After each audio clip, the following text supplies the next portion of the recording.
우리가 살아가면서 누구에게 화를 가장 잘 낼까요? 누구에게 화를 가장 많이 내요? 원수일까요? 아니요, 미워하는 사람이요?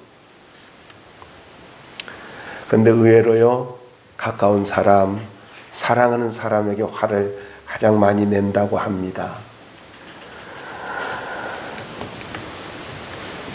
뇌과학자인 우리나라의 정재승 박사가 그 이유를 이렇게 설명하고 있습니다.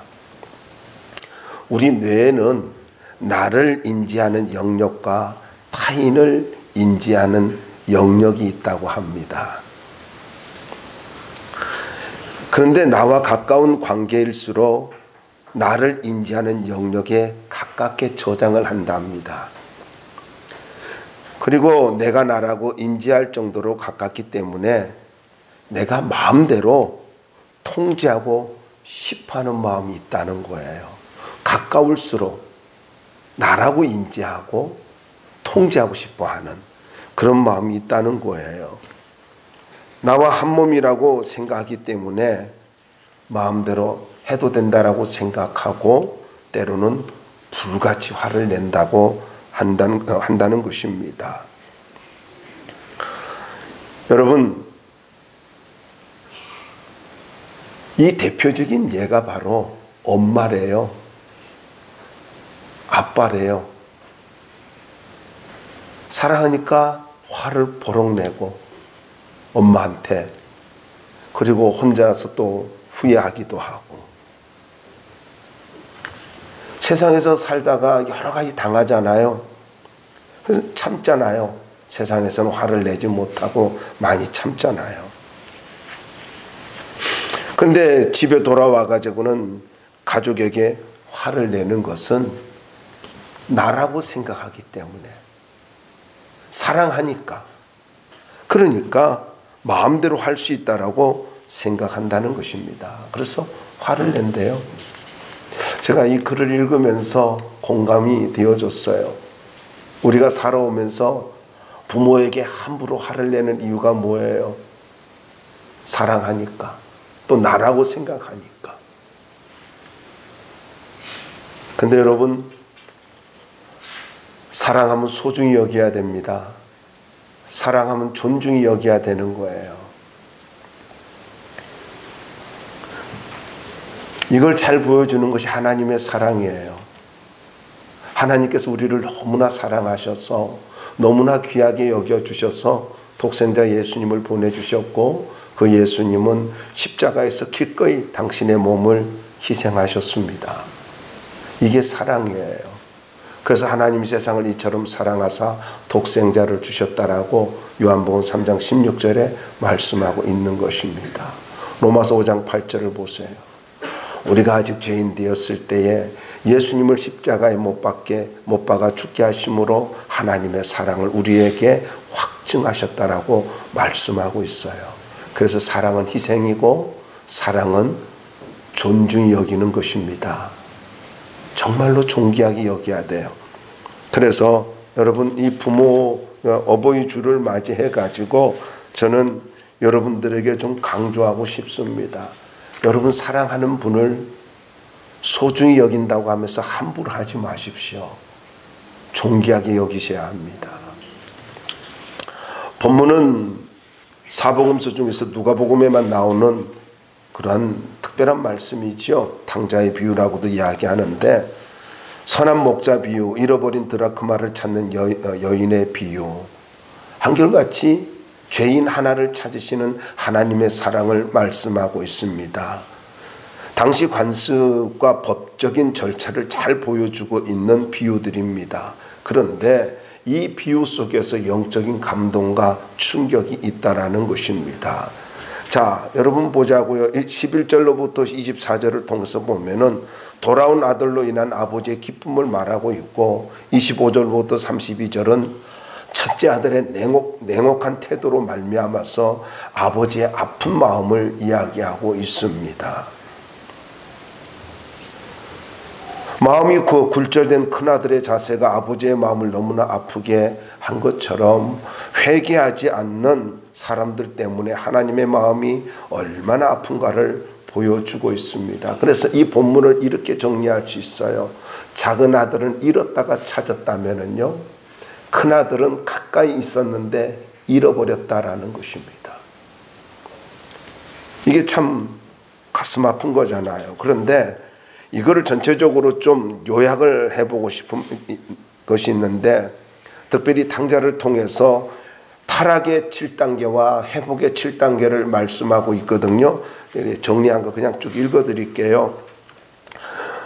첫 번째 타락의 과정을 보면 자기 고집이 있고 이기심이 있고 분리를 하고 육적인 그 욕망의 삶을 살고 영적인 빈곤한 삶을 살게 되고 비천하게 되고 결국은 굶주리게 된다라는 것입니다. 이 과정을 쭉 말하고 있어요. 그럼 회복의 단계를 보자. 회복의 과정은요, 먼저 깨달음이 있습니다. 깨달음. 그리고 결심을 하고 회개하고 돌아옵니다. 그리고 화목한 관계를 갖고 관계가 회복되어지고요, 새 옷을 입고 즐거움을 함께 누리게 되는 것, 이것이 바로 이제 회복의 단계인데, 제가 여러분을 이해합니다. 하나도 기억 못할 거라고. 자, 그럼 먼저 아버지를 떠난 아들의 삶을 먼저 보자고요. 세 가지를 말씀드릴 건데, 아버지를 떠난 아들의 삶, 아들의 결단, 그리고 세 번째로 아들을 맞이하는 아버지의 마음, 아버지의 모습을 함께 생각할 것입니다. 자, 아버지를 떠난 아들의 삶은요, 크게 세 가지로 보여집니다. 하나는, 첫 번째는 무가치하고 낭비하는 삶이 되어진다라는 것입니다. 12절 말씀 보시면은 둘째 아들이 아버지에게 자기 재산 달라고 하잖아요. 근데 재산이라고 하는 말이 무슨 말이냐면은 물질이라는 의미도 있습니다만요, 본질이라는 뜻입니다. 원래 헬라어의 이 말은 본질이라는 뜻인데, 당시 사람들은 재산을 한 가정에 있어서 생명이요 본질로 여겼기 때문에 재산을 뭘로 여겼다고요? 본질로 여겼다, 이렇게 말하고 있어요. 근데 신명기 21장 17절에 보면은 장자에게 재산은 3분의 1을 주고요, 차자에게는 3분의 1을 줍니다. 근데 둘째 아들의 요구가 문제가 있는 게 뭐냐면은, 제가 여러분 이 내용 다 알 거라고 믿고 그냥 성경 안 찾고 그냥 쭉쭉 가는 거예요. 잘 알 걸로 믿습니다. 그런데 이 둘째 아들의 요구가 뭐가 문제냐면은, 바로 재산을 가지고 상속해 달라고 하는 것은 아버지가 임종할 때 재산을 상속해 주잖아요. 그러니까 재산을 요구한 것은 지금 아버지를 가지고 어떻게 생각한 거예요? 없는 것 같이 생각한 거예요. 아버지가 죽은 것 같이 생각하고 있는 거예요. 근데 가끔은 자식에게 재산을 상속해 주기 전에 선물로 적당한 재산을 주는 때도 있다고 합니다. 그러니까 상속하기 전에. 그런데 12절 한번 보세요. 보면은 아버지가 그 살림을 각각 나누어 주었더니, 여러분 이 말씀에서 살림이라는 단어가 나오잖아요. 살림이라는 말은 생명이라고 하는 말에서 파생된 말입니다. 그러니까 재산이 뭐냐? 아버지와 가족의 본질인 생명과도 같은 것이다 하는 것을 살림과 재산이란 두 단어에서 생각할 수가 있어요. 그런데 여기서 우리가 조금 더 생각해야 될 게 뭐냐면은요, 바로 다시 한번 읽어드릴게요. 아버지가 그 살림을 각각 나누어 주었더니, 그러니까 둘째 아들의 요구로 인해서 큰아들에게도 지금 상속이 되었다는 거지요.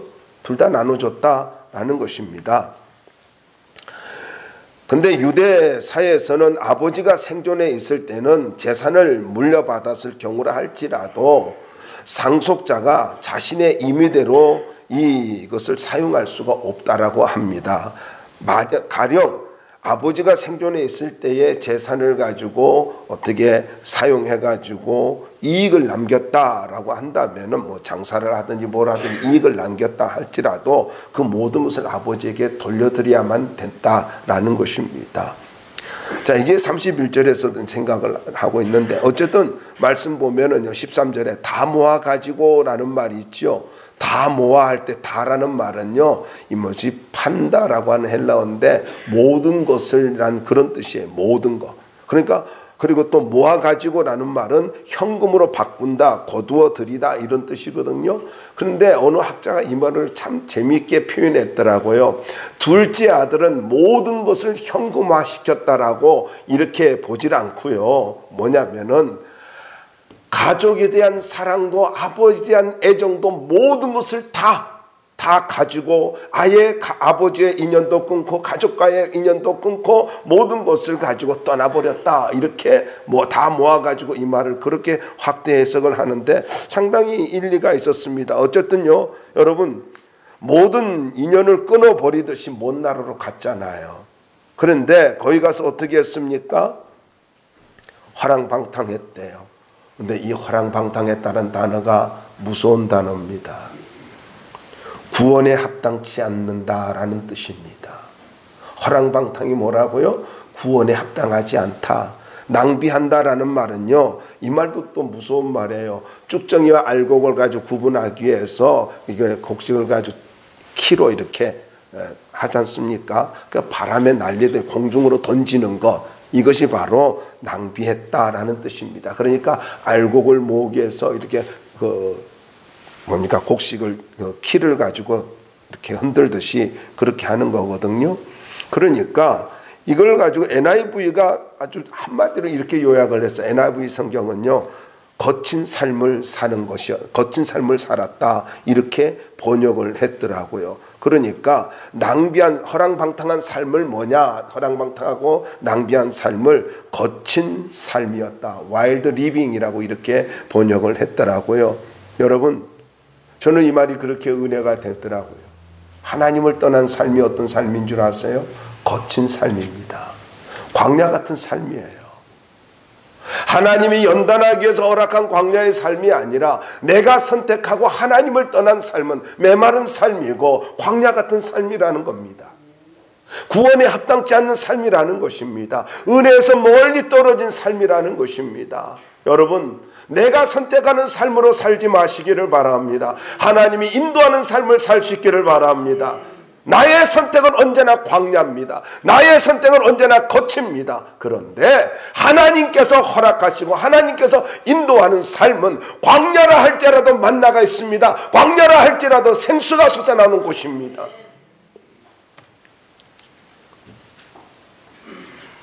이것을 바라보는 아버지의 마음이 어떨까요? 너무나 가슴 아프지 않았을까요? 더 나아가서 14절 말씀에 보면은 고통의 삶을 살게 되는 걸 볼 수 있잖아요. 여러분 가진 재산 모든 재산을 허비했고 설상가상 기근까지 덮쳤다라고 말합니다. 크게 흉년이 들어라는 말은요. 이 말이 재밌어요. 무슨 말이냐면은 크게라는 단어가 나오는데 크게라고 하는 단어가 이 말 자체가 대략은요 성경에서 크다라고 할 때는 무슨 말을 사용하냐면요 메갈레 이렇게 메가톤 메갈레 이런 식으로 단어를 쓰거나 큰 광풍하면은 메가톤급의 강풍 메갈레라는 말을 쓴단 말이에요. 근데 여기서 크다라는 말은 그런 의미가 아니라 강력하다 힘이 있다 이런 표현을 쓰고 있어요. 그러니까 무슨 말이냐면은 지금 이 흉년, 큰 흉년이라고 하는 것이 하나님의 능력과 관련되어 있는 것을 의미하고 있어요. 그러니까 큰 흉년이라는 말은 하나님의 능력에 의해서 지금 이것이 임하고 있다라는 것입니다. 여러분, 우리가 이것을 가지고 생각해 보자고요. 비로소 궁핍한지라. 하나님이 개입하니까 어떤 일이 벌어졌어요? 비로소 궁핍한 인생. 여기에 궁핍한지라라는 말은요. 줄이다, 궁핍하다라는 말 현재 수동태입니다. 그러니까 계속해서 비로소 계속해가지고 그 궁핍함을 느끼기 시작하고 궁핍한 상태가 계속되었다. 쉽게 말하면 이겁니다. 그냥 바닥의 인생이 되었다 이런 거예요. 바닥난 인생. 무섭지 않습니까? 바닥난 인생. 내가 선택하면은요 내 삶을 내 인생이라고 생각하고 자꾸 내가 선택하고 살아요. 인생이 바닥납니다. 인생이 바닥나요. 그걸 알아야 돼요. 근데 이런 궁핍함, 이런 고난이라고 하는 것이 모두 나쁜 것만은 아니더라는 것입니다. 왜냐하면은 이 고난 때문에 둘째 아들은요, 새로운 안목을 갖게 되는 기회가 주어졌습니다. 안목이 바뀌었어요. 보는 눈이 달라졌어요. 그리고 아버지의 집이 참 행복한 집이라는 거, 그걸 깨닫게 됩니다. 안목이 달라지고 깨달음이 있습니다. 그리고 그는 일어나서 아버지의 집을 향해서 다시 발걸음을 옮기게 되어집니다. 회복하는 역사가 일어나게 되는 거죠. 그래서 고난은요, 고통만 주는 것이 아니라 나를 회복시키고 제자리로 돌려놓는 거예요. 성도들에게 있어서 어떤 고난이 왔어요. 왜 나에게 이런 고난이? 여러분, 나를 제자리로 돌려놓기 위함이고 나를 회복시키기 위함이에요. 그래서 여러분에게 부탁드리고 싶어요. 내가 선택한 길에서 자꾸 고집 부리고 버티지 마세요. 그만 버텨요. 아니, 바닥난 삶, 소망이 없는 삶인데 계속 버텨서 뭐 하겠어요? 하나님께로 돌아와야죠. 돌아오십시오.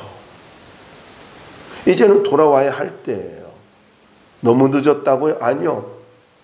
여러분의 인생에서 지금이 가장 빠른 때입니다.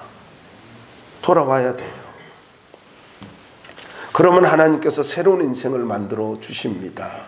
세 번째입니다. 15절로부터 16절 말씀은 천한 신분으로 전락을 합니다. 15절 보면 부처산이라는 말이 있잖아요. 이 말은 더부살이를 했다라는 뜻입니다.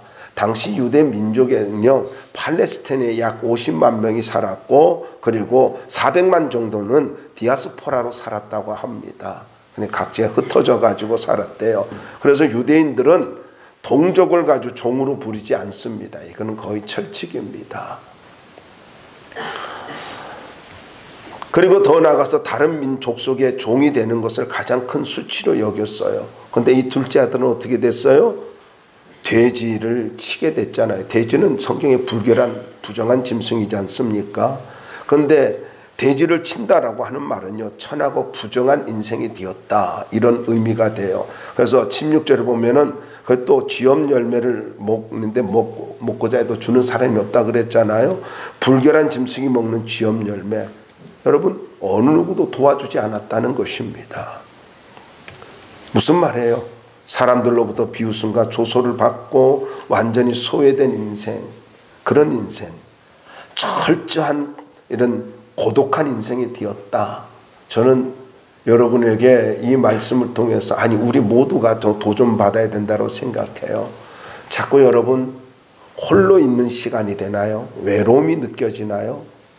물론 나이가 들면 외로움을 느낄 수가 있겠죠. 그런데 잘 보자고요. 여러분, 내가 자꾸 외로워지는 이유는요, 그것은 이유가 있습니다. 물론 성격의 문제, 인격의 문제일 수도 있겠지만은요, 내가 자꾸 내 인간적으로 살아가는데 하나님이 다 끊어놓는다면은요, 그때 정신 차려야 돼요. 하나님이 끊어놓을 수 있단 말이에요. 그런데 저는 이걸 경험해서 알아요. 믿음으로 살면은요, 하나님께서 좋은 영적인 사람들을 붙여주십니다. 믿음의 친구들이 있어요. 가끔 사람들은 그래요. 교회에서 저한테 그래요. 목사님, 저는 너무 외로워요. 교제할 사람이 없어요. 그래요. 어떻게 해요? 많이 힘드시겠네요. 근데 나도 교제할 사람이 없답니다. 그랬어요. 근데 제가 정말로 신방을 하면은 어때요? 교제가 되잖아요. 나를 낮추고 가면은, 내가 낮아지게 되면은 교제가 되잖아요. 찾아오기를 기다리니까 외롭죠. 낮아지면은요, 외롭지 않아요. 외롭지 않다고. 자꾸 교회 와서 외롭다 하지 말아요. 심하게 표현 안 할게요. 외로움은 나의 문제입니다. 내가 문제가 있는 거예요. 그럼 아들의 결단을 한번 볼까요? 여기 17절 보니까 스스로 돌이켜 정신을 차리고 있죠. 이게 무슨 말이냐면 스스로 돌이켜라고 하는 말은요. 무슨 말이냐면 자신에게로 돌아왔다라는 말입니다. 그러니까 RSV라는 성경이 잘 표현을 했더라고요. 이것도 그대로 원어와 같이 표현했어요. 그러니까 육신에 이끌려서 자신의 존재를 상실했다라는 말이 되는 거예요. 그러니까 자신에게로 돌아왔다라는 말이 무슨 말이에요? 내가 선택하고 살아가게 되면 나를 잃어버린다는 거예요. 자꾸 내가 선택하는 삶을 살고 있고 내 의지로 살고 있고 내 머리를 굴리고 살고 있고 그런데도 기도하지 않아요. 그런데도 주님과 함께하지 않아요. 그런데도 말씀을 읽지 않아요. 그럼 무슨 말이에요? 나를 잃어버린다는 거예요. 여러분 잘 기억하세요. 나의 존재성, 나의 정체성은요. 예수 안에서만 발견할 수 있는 겁니다. 기도하지 않으면서도 멀쩡하게 살아가고 있는 것 같아요? 예배 안 드리면서도 멀쩡하게 잘 살고 있는 것 같아요? 여러분 착각하지 마십시오. 여러분 자신을 잃어버리고 있는 겁니다. 잃어버리고 있는 거예요. 탕자가 뭐라 그래요? 스스로 돌이켜 자신에게로 돌아왔다. 정신 차린 것을 자신에게로 돌아왔다. 이렇게 이야기하고 있는 것입니다. 여러분 진정한 회개는요. 어떤 것인 줄 아십니까? 자기를 찾는 것입니다. 자기를 깨닫는 거예요. 그리고 나서 어떤 일이 벌어져요? 아버지를 생각하잖아요. 자신을 발견하고 아버지를 생각하는 거, 자신을 발견하고 하나님을 생각하는 거, 이것이 진짜 회개라는 것입니다. 교만과 방탕한 허랑방탕한 삶에 대한 자신의 그 모습을 발견하고 나서 회개하면서 전적으로 아버지께 맡겨야 되겠다. 그러면서 아버지께 돌아오고 있지 않습니까? 여기 양식이 풍족하다라는 말이 있는데 빵으로 둘러싸였다 이런 뜻입니다. 넉넉함을 말하고 있죠. 고통 속에 아버지가 얼마나 소중한 것을, 아버지의 집이 얼마나 풍요로운가를 생각한 것입니다. 이걸 조금 더 확대해서 말씀드릴게요. 여러분 예수 안에 있을 때의 풍성한 삶을 살아가는 것입니다. 왜요? 주님의 약속이잖아요. 내가 온 것은 양으로 생명을 얻게 하고 더 풍성히 얻게 하려는 것이라. 이거 요한복음 10장 10절의 약속이잖아요. 근데 도둑은요 자꾸만 우리를 죽이고 멸망시키려고 한다고요. 그래서 여러분 자신을 잃어버리지 말기 바랍니다. 믿음을 떠나면 여러분 자신을 잃어버리는 거예요. 믿음 안에 들어와야 자신을 회복하는 것입니다. 이거 잊지 말아야 돼요. 줄여 죽는구나 라는 말씀이 있잖아요. 줄여 죽는구나 이 말이 무슨 말이냐면 길을 잃다, 소멸하다, 멸망하다. 그러니까 하나님을 떠나서 자꾸 내 의지로 살아간다는 것은 무엇을 말하냐면요. 이거는 길을 잃은 것이고 스스로 죽이는 거고 스스로 소멸시키는 거예요. 나를 소멸시키는 거예요. 존재를 잃어버리는 거죠. 그런데 주님 안에 있으면 생수의 강이 흐릅니다. 찬송을 부를 때도 기쁨이 있습니다. 기도를 할 때도 확신이 있습니다. 예배를 드릴 때요 감격이 있습니다. 묻습니다. 여러분 예배를 드리면서 감격을 느껴본 때가 언제입니까?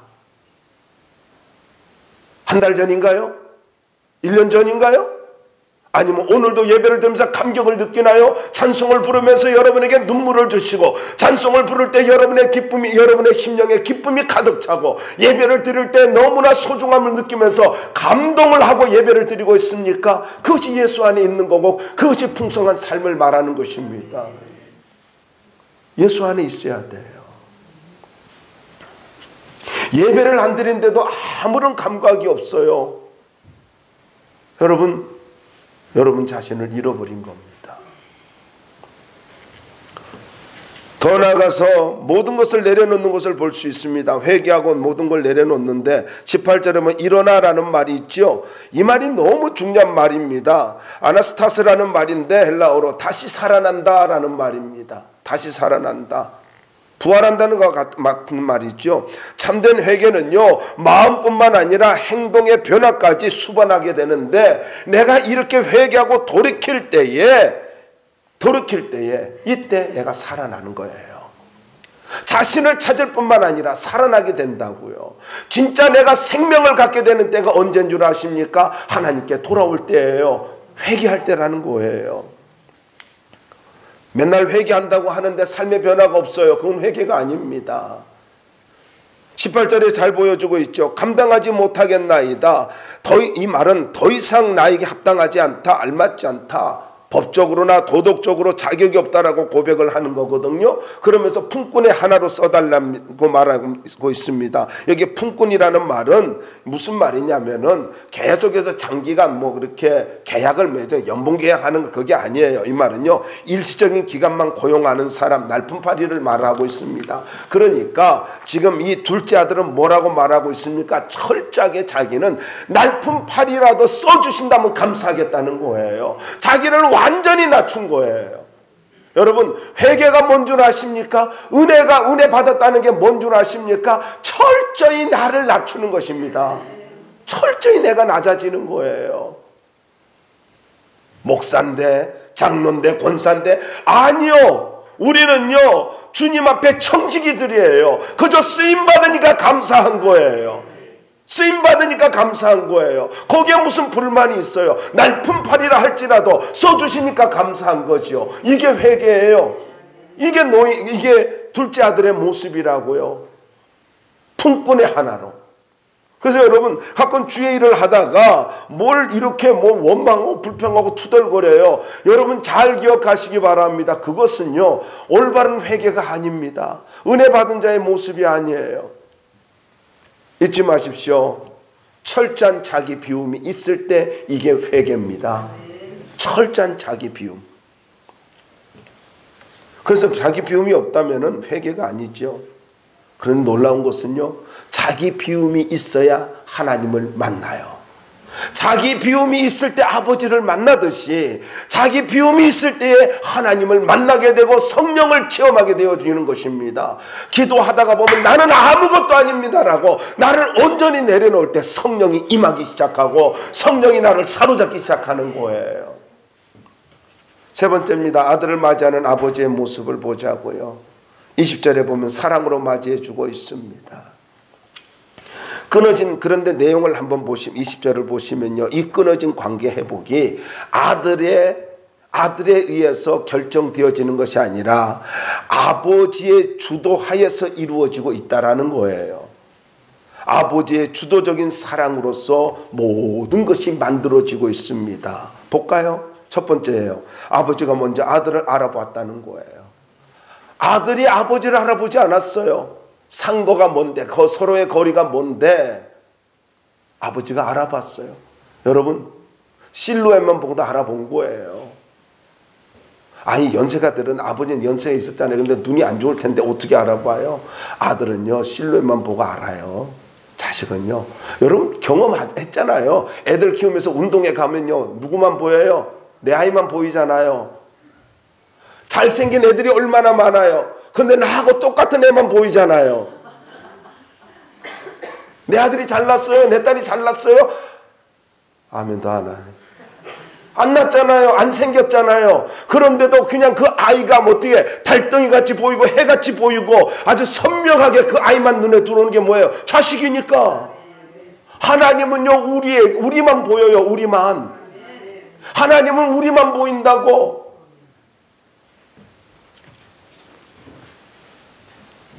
여러분, 아들을 먼저 알아봤다는 거. 내가 알아본 게 아니에요.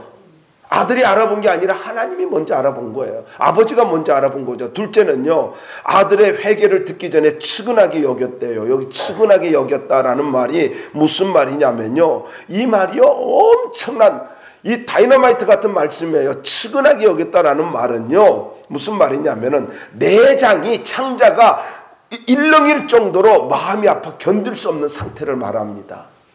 이거를 민망히 여겼다라고도 성경은 번역을 하고 있습니다. 애끓는 상태. 여러분, 여기에 은혜가 있는 거예요. 내가 잘남이 아닙니다. 돌아오는 아들을 보고서 실루엣만 보고도 너무너무 가슴이 마르죠. 울렁일 정도로 가슴이 뒤틀릴 정도로 너무너무 불쌍한 거예요. 아니 저놈이 집에 있을 때는 그렇게 당당하더니 왜 저렇게 어깨가 그렇게 숙여졌지? 저렇게 축 늘어졌지? 저렇게 왜 기운이 없지? 순간에 온갖 생각이 다 들면서 측은히 여겼대요. 아들 얼굴 보고 측은히 여긴 게 아니라 멀리서 보고 측은히 여겼대요. 여러분 돌아오기만 하면 하나님이 나를 측은히 여기십니다. 사랑하신다고. 이게 진짜 사랑이죠. 세 번째로 아버지가 달려갔다는 거예요. 동양풍습에 의하면은 아무리 급해도 나이 많은 쪽이 달려가지 않고요. 품위를 지킵니다. 가끔 그래요. 우리식으로 저는 그래서 어릴 때 크면서요. 바깥에 나갔다 들어오면서 아버지 학교 다녀왔습니다. 안 보여요. 근데 소리 질러요. 아버지 학교 다녀왔습니다. 그래요. 안 보이면은. 그러면 어디 계신지 나와가 왔니? 그래요. 요즘 애들 어때요? 안 보이면 인사도 안 해요. 공감 많이 하죠. 아버지를 엄마를 가지고 그림자 보듯이 해요. 우리 어머니는 대단하셔요. 제가 화장실에 있을 때 하필 또 오실 때가 있어요. 노치원 갔다가요. 딱 들어와서 그래요. 아무도 없니? 그래요. 소리를 엄청 질러요. 나는 화장실에 일 보고 있는데 미안합니다. 아침에 이런 이야기해서. 그 얼른 나갈 수도 없어요. 아무도 없냐고 한 번으로 끝나지 않아요. 아무도 없니? 아무도 없니? 소리 지르면서 다녀요. 그러면요 화장실에 들리면 또 그거 듣지 못해요. 집안이요 6.25가 일어나요. 그러나 후다닥 나가가지고 잘 다녀오셨어요? 그러면 그때 전혀 소리 지른 것 언제 내가 소리 질르냐는 시간 예 잘 다녀왔습니다. 그래요? 나는요 이거 완전히 그 정신과 이렇게 좀 진료를 받아야 돼. 너무 헷갈려. 안 보일 때는 큰 소리 치고. 그래도요 그 모습이 좋아요. 그 모습이 좋아요. 여러분 때로는요 우리가 이해가 되지 않는 때도 있잖아요. 부모가요. 근데요 이해가 되지 않는다고 해서 함부로 행동하면 상처를 주는 거잖아요. 근데 때로는 이런 모습이 좋아요. 예수님 모습, 하나님 모습 같이요. 성경에서 보면은 하나님께서 달려가는 모습은 성경 신구약에서 여기만 보여주고 있어요. 실로암 보고 달려간대요. 그래서 어떤 분이 그랬죠. 내가 1m를 가면 하나님은 100m를 달려오시는 분이라고. 여러분 우리가 회개가 왜 그리 중요한 줄 아세요? 내가 회개하고 돌이키기만 하면 하나님은 내게로 달려오십니다. 달려오셔요. 네 번째로는 아버지가 용서하고 있다라는 것입니다. 아버지가요 가서 입을 맞추는데 여기 입 맞췄다라는 말은요 계속해서 입을 맞췄다는 뜻입니다. 계속해서 힘없이 지쳐가지고 걸어오는 아들을 향해서 달려가서 너무 기뻐가지고 너가 돌아왔구나 하면서 계속 입을 맞추는 거예요. 여러분 이것이 바로 회개한 자에 대한 하나님의 한없는 사랑과 용서를 보여주는 것 아닙니까? 두 번째로 아버지의 모습을 보자고요. 21절로부터 22절 말씀 보면 신분을 회복시켜 주십니다. 21절 한번 같이 읽어봐요. 이거는요. 시작. 하늘과 아버지께 죄를 지었사오니 21절 다시 한번 읽어. 내가 또 잘라서 붙였군요. 한번 읽어봅시다.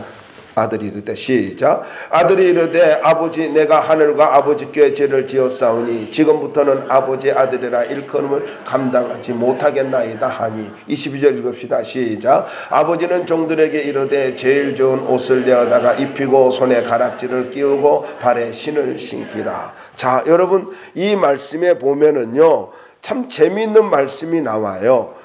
아들이 이렇게 오자마자 회개를 하잖아요. 아버지 아들의 일컬음을 감당하지 못하겠다 하는데 이 말을 듣고 22절에 보면 아버지가 이렇게 종들에게 말을 하는데, 그런데 이 말씀 헬라어 원문을 보면은요, 무슨 말이 있냐면은 타키라고 하는 단어가 있어요. 이 말이 무슨 말이냐면요, 이게 번역이 안 되는데 재빨리 신속하게, 재빨리 신속하게 이런 뜻이에요. 그러니까 아버지가 재빨리 신속하게 제일 좋은 옷을 입히게 만듭니다. 그리고 가락지를 끼우게 합니다. 신을 신기라 합니다. 무슨 말입니까? 제일 좋은 옷은요, 모든 그걸 이렇게 설명하면, 당시에는요 훈장을 주질 않고요, 훈장이 없었던 시대니까 왕도 훌륭한 어떤 공을 세우면 신하에게 옷을 하사했다고 합니다. 우리나라 같은 경우는 뭐 이렇게 뭐 비단을 하사하고 막 그러지 않습니까? 옛날에 그런 거예요. 그러니까 제일 좋은 옷을 입혔다는 것은, 이것은 모든 것을 가지고 그 신분을 가지고 회복시켜줬다, 이런 의미가 되거든요. 권리를 가지고 회복시켜주는 거, 이런 겁니다. 그 다음에 가락지를 끼웠다, 인장반지거든요. 권한을 가지고 아들에게 주었다는 건데, 재산 다 줬잖아요. 그런데 아버지의 남은 권한까지도 다 줘버리는 거예요, 그 인장반지를. 세 번째, 신을 신긴다는 건 종은 신을 가지고 신지 않고 맨발로 다니지 않습니까? 그런 시대였어요. 그러니까 자유인의 권리를 회복시켜주고 있습니다. 그래서 아들에게 주는 것이 세 가지입니다. 옷 입혀주고, 가락지를 끼우고, 신발을 신겨준 거. 그러니까 완벽하게 모든 걸 회복시켜주고 있더라는 것입니다. 무슨 말입니까? 이유가 뭐예요? 이게 필요성 때문인가요? 필요성 때문에 이걸 이렇게 해줬나요? 세 가지를 줬나요? 아니에요. 사랑 때문입니다. 사랑 때문이에요. 여러분 잊지 마세요. 우리는 필요에 의해서 움직이지만 하나님은 사랑 때문에 우리에게 역사하십니다. 이거 잊지 말아야 돼요. 자꾸 우리가 뭔가 권리를 자꾸 내세우지 말라고요. 여러분 잘 기억하세요. 우리는요 품꾼의 하나만도 못한 사람들이에요. 나쁜바리만큼도 못한 사람들이라는 거예요. 은혜예요, 은혜. 하나님 우리가 돌아오기만 하면 우리의 모든 것을 신속하게 회복시켜 주시고 존귀하게 만들어 주십니다. 인생이 회복되길 원해요? 하나님께 돌아와야 합니다. 돌아와야 돼요. 아버지와 아들과 부모와 자식이 회복되길 원해요? 서로 돌아가야 됩니다. 내가 한 걸음 가잖아요. 부모는 10걸음 달려가요. 우리는 100걸음이 아니에요. 10걸음 달려가. 마지막 세 번째입니다. 이 3절 말씀에 보면은 살찐 송아지라는 말이 준비된 잔치를 했대요. 자, 아버지의 모습을 보자고 사랑으로 맞이해주고 신분을 회복시켜주고, 세 번째로는 준비된 잔치를 했다라는 말인데요. 23절에 보면은 살찐 송아지가 나오잖아요. 살찐 송아지는 당시에 풍습에는 귀한 손님이 오거나 특별한 때 잡아서 대접을 하는 그런 송아지인데, 그런데 이 단어를 보면 송아지라는 말에 보면요 톤 모스콘이라고 하죠. 톤이라고 하는 관사가 붙어 있습니다. 관사가. 그러니까 그 송아지예요. 무슨 말이에요? 아들이 돌아오면 잡겠다는 거예요. 아들이 돌아오면은 잔치 벌이겠다는 거예요. 이거 준비했다라는 겁니다. 무슨 말입니까? 쉽게 말하면 이겁니다. 아들은 반드시 돌아올 거라고 확신하고 있었다는 거예요. 사랑의 확신입니다. 반드시 돌아올 거라고. 근데 이것이, 이 사랑의 확신이 현실이 되었지 않습니까? 여러분, 사랑의 확신은 현실을 만들었습니다. 아버지는 이와 같은 거예요. 그래서 죽었다가 살아온 아들이라고. 마음속에는 이미 죽은 아들과 같았어요. 소멸된 아들과 같았어요. 그런데 돌아오니까 부활한 아들이 된 것입니다. 살아난 아들이 된 거예요. 32절 읽고 마무리해 보자고요. 32절 다시 한번 읽어보자고요. 32절 함께 읽어봅시다. 시작. 이 내 동생은 죽었다가 살아났으며 내가 잃었다가 얻었기로 우리가 기뻐하는 것이 마땅하니라. 자, 여러분 여기 마땅하다라는 단어입니다. 마땅하다라는 말은요 잔치를 베풀 수밖에 없었다는 거지 않습니까? 무슨 말입니까? 당위성을 강조하는 말입니다. 당위성. 여러분 잊지 마십시오. 내가 돌아가는 것이 당연한 것입니다. 회복하는 것이 당연한 거예요. 하나님께는 내가 돌아오는 것이 당연한 거예요. 그런데 이렇게 돌아올 때 어떤 일이 벌어진다고요? 천국 잔치가 벌어진대요. 여러분, 내가 회개하고 돌아오는 것을 가볍게 여기지 마십시오. 내가 회개하고 돌아오면 하나님께는요 엄청난 기쁨이고 잔치를 벌일 만큼의 그런 감격이라는 것입니다.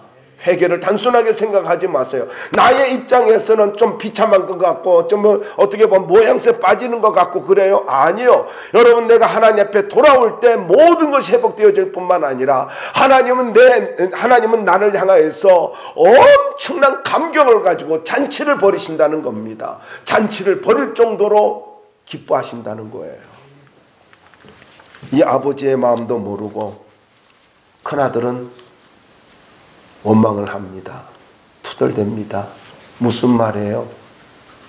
아버지를 정죄하고 있잖아요. 아니, 저는 창기와 함께 재산을 다 먹어버린, 그리고 나한테는 한 번 송아지 하나 안 줬고 조그만 것도 주지 않았고. 무슨 말이에요? 동생을 비난할 뿐만 아니라 아버지를 정죄하고 있어요. 판단하고 있어요. 기억하세요. 집안의 탕자가 누군 줄 아세요? 교회에서 판단하는 자들입니다. 판단하는 자들이에요. 아버지 왜 저런지 모르겠어. 지금 이거잖아요. 여러분, 내가 누군가를 판단하고 있어요. 당신은 큰아들이에요. 집안에서 잃어버린 큰아들입니다. 가장 아버지의 마음을 아프게 하는 자. 그러므로 부탁드립니다. 여러분, 용납하며 살기 바랍니다. 내가 알 수 없는 하나님의 섭리들이 있어요. 그것을 기억하고 수용하면서 용납하면서 하나님의 섭리로 받아들이면서 정죄하지 않고 믿음으로 반응하면서 사는 우리 모두가 되었으면 좋겠습니다.